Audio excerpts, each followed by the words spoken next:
Yerusalimden gelen Fariseyler bilen birnäçe Tövrat muallimleri İsa'nın daşyna üýtdiler.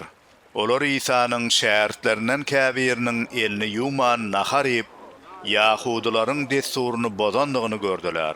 Fariseyler bilen ähli Yahudylar ata-babalaryndan galan destur boýunça ellerini oňat ýuwmazdan nahar imeýärdiler.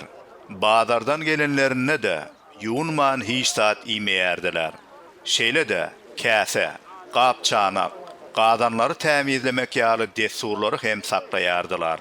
Şonuň üçin Fariseyler bilen Tövrat muallimleri İsa'dan "Näme üçin seniň şähertleriň ata-babalarymyzdan galan adata ermeýärler? Näme üçin ellerini yuwman nahar ýerler?" diýip soradylar.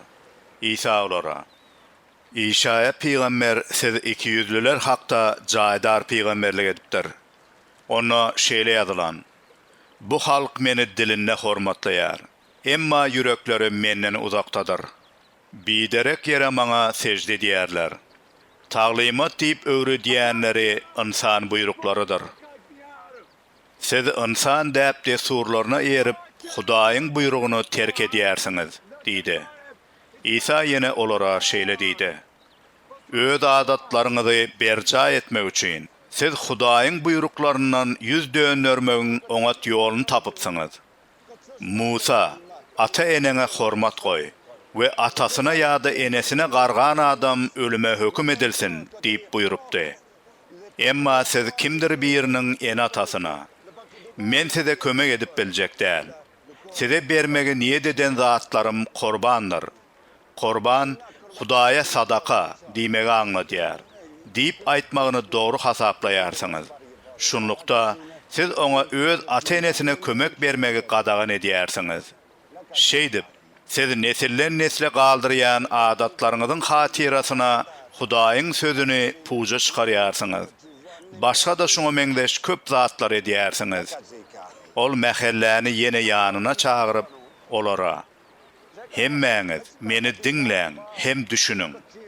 Adamyň içine girýän hiç bir zat onu murdar edip bilmez. Adamy murdar edýän zatlar onuň öz içinden çykýandyr" diýdi.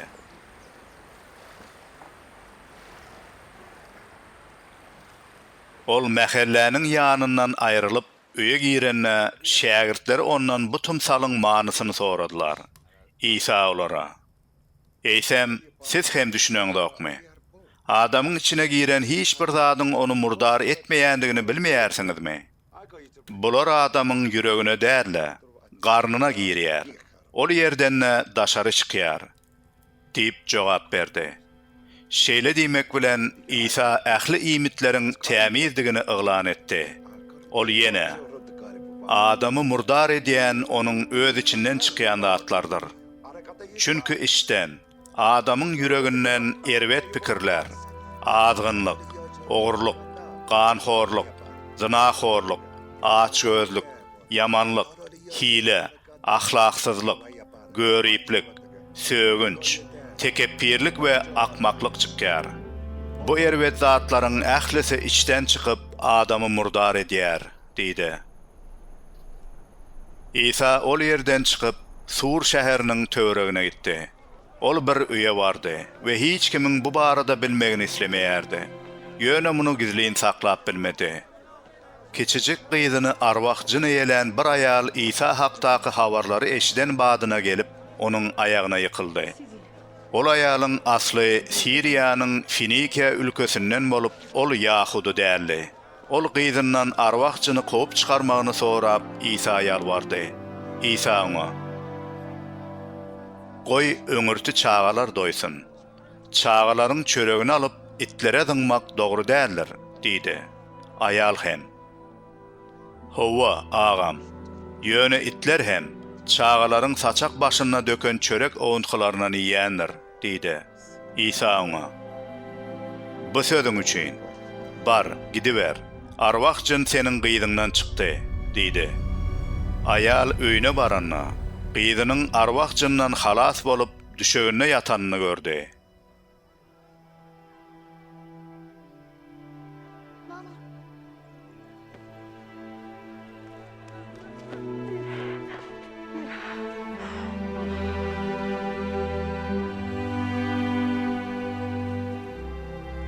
Onsoň İsa Sur we Sidon etraplaryndan gaýdyp Dekapolis sebitlerinin üstü bilen Celile kölüne geldi. İsa'nın ýanyna kerhem peltek bir adamy getirip, onun başına elini koymagyny sorap oňa ýalbardylar.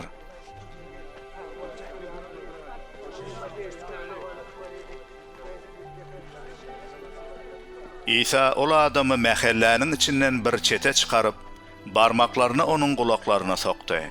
Tüýkürip, onun diline elini degirdi. Onsoň göge bakyp, uludan demini aldy da, Effata, ýagny açyl, diýdi.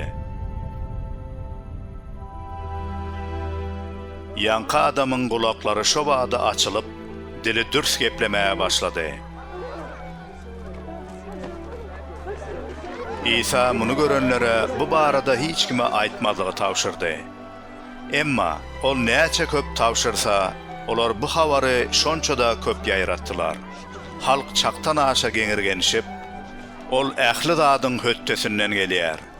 Hatta kerlerin gulagyny, larlaryň dilini açýar diýişýärdi.